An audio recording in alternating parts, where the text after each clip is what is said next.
Assalamualaikum warahmatullahi wabarakatuh. Perkenalkan, saya Aditya Eko Nugroho, calon guru penggerak angkatan 9 dari Kabupaten Jepara. Pada kesempatan kali ini, saya akan memaparkan koneksi antar materi modul 2.1 pembelajaran berdiferensiasi. Apa yang dimaksud dengan pembelajaran berdiferensiasi? Pembelajaran berdiferensiasi yaitu usaha untuk menyesuaikan proses pembelajaran di kelas untuk memenuhi kebutuhan belajar murid. Pembelajaran berdiferensiasi juga merupakan serangkaian keputusan masuk akal atau common sense yang dibuat oleh guru yang berorientasi kepada kebutuhan murid. Bagaimana pembelajaran berdiferensiasi dapat dilakukan di kelas? Seorang guru melakukan upaya yang konsisten untuk merespon kebutuhan belajar murid dalam kelas yang mengimplementasikan pembelajaran berdiferensiasi. Guru dapat membuat keputusan-keputusan yang berkaitan dengan tujuan pembelajaran yang didefinisikan secara jelas. Bagaimana guru menanggapi atau merespon kebutuhan belajar murid? Menurut Tomlinson, pada tahun 2001 ada 3 kriteria kebutuhan murid, yaitu kesiapan atau readiness, minat, dan profil belajar murid, dan mengetahui kebutuhan belajar murid, maka dibutuhkan assessment diagnostic. Langkah yang dilakukan dalam pembelajaran berdiferensiasi yaitu menentukan tujuan pembelajaran, memetakan kebutuhan murid, menentukan strategi dan alat penilaian yang akan digunakan, menentukan kegiatan pembelajaran berdiferensiasi yang akan dilaksanakan. Bagaimana pembelajaran diferensiasi dapat memenuhi kebutuhan belajar murid dan mencapai hasil belajar yang optimal? 3 aspek kebutuhan belajar murid di sini yaitu kesiapan belajar murid, minat murid, profil belajar murid. Yang pertama, kesiapan belajar murid. Kesiapan belajar murid adalah kondisi awal suatu kegiatan belajar yang membuatnya siap untuk memberi respon atau jawaban yang ada pada diri siswa dalam mencapai tujuan pengajaran tertentu. Yang kedua, minat murid. Minat merupakan suatu keadaan mental yang menghasilkan respon terarah kepada situasi atau objek tertentu yang menyenangkan dan memberikan kepuasan diri.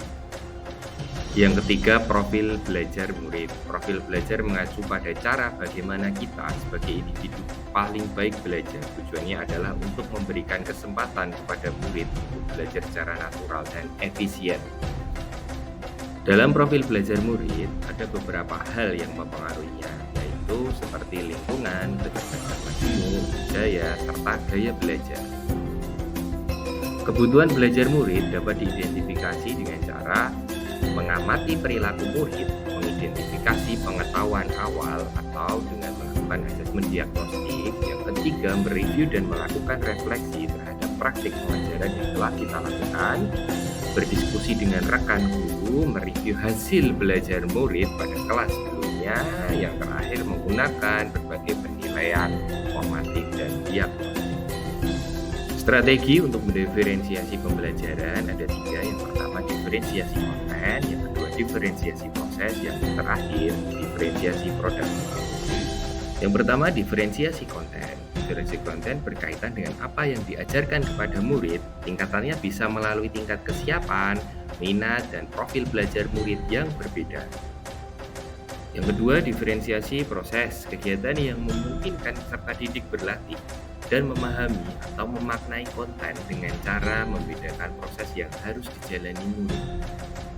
Yang ketiga, diferensiasi produk. Bukti yang menunjukkan apa yang murid telah pahami dengan cara membedakan atau memodifikasi produk sebagai hasil belajar murid, hasil latihan, penerapan, dan pengembangan apa yang telah dipelajari. Adakah keterkaitan antar modul 2.1 dengan modul yang lain? Keterkaitan antara modul 2.1 pembelajaran berdiferensiasi dengan modul 1.1 filosofi pemikiran Ki Hajar Dewantara serta modul 1.2 nilai dan peran guru penggerak, modul 1.3 visi guru penggerak, dan modul 1.4 budaya positif.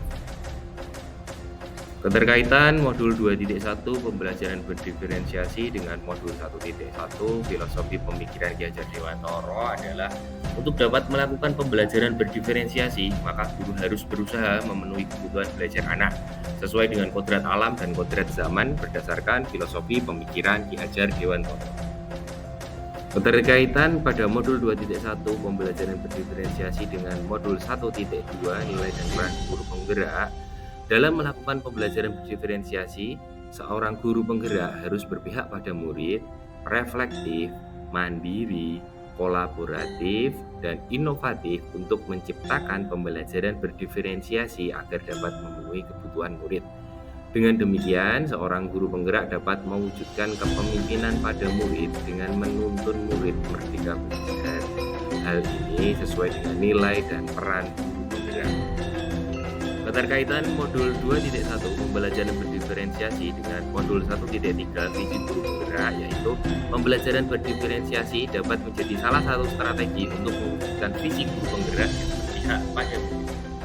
Keterkaitan antara modul 2.1 pembelajaran berdiferensiasi dengan modul 1.4 budaya positif, yaitu dalam pelaksanaan pembelajaran berdiferensiasi antara guru dan murid harus ada kesepakatan kelas terlebih dahulu agar proses pembelajaran dapat berjalan dengan baik sesuai dengan nilai-nilai budaya positif. Kesimpulan yang dapat saya ambil dari koneksi antar materi modul 2.1 pembelajaran berdiferensiasi yaitu yang pertama, pembelajaran berdiferensiasi sangat erat kaitannya dengan proses pembelajaran yang berpihak pada murid sesuai dengan filosofi Ki Hajar Dewantara. Yang kedua, nilai-nilai yang melekat pada guru yaitu mandiri, reflektif, inovatif, kolaboratif, dan berpihak pada murid merupakan komponen-komponen utama dalam mewujudkan pembelajaran berdiferensiasi. Yang ketiga, murid sebagai subjek pembelajaran yang beragam harus terlayani dengan baik melalui visi-visi yang baik. Yang keempat, pembelajaran berdiferensiasi merupakan bagian dari budaya positif yang ada di sekolah. Terima kasih. Demikian yang dapat saya sampaikan pada koneksi antar materi modul 2.1 pembelajaran berdiferensiasi. Salam guru penggerak, tergerak, bergerak, menggerakkan. Wassalamualaikum warahmatullahi wabarakatuh.